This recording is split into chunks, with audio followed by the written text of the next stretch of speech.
How to block someone on Snapchat. This tutorial shows you two ways to block a contact on your Android device. First, open Snapchat on your Android device and search for the person you want to block using the search bar at the top, or find them directly in your chat list. Tap on their name to open the chat, then tap their profile icon or Bitmoji at the top of the screen. Once you're on their profile page, tap the three dots at the top right and select Block from the options that appear. Tap Block again on the confirmation prompt, and they'll be blocked straight away. If you want to block someone you're not friends with, the process is just as simple. Search for their username, tap on their profile, and follow the same steps from there.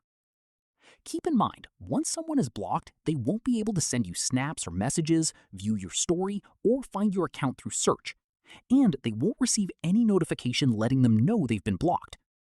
And that's it. If this guide helped you block someone on Snapchat, give it a like, subscribe for more Android tutorials, and tap the bell icon so you never miss an upload. See you in the next one.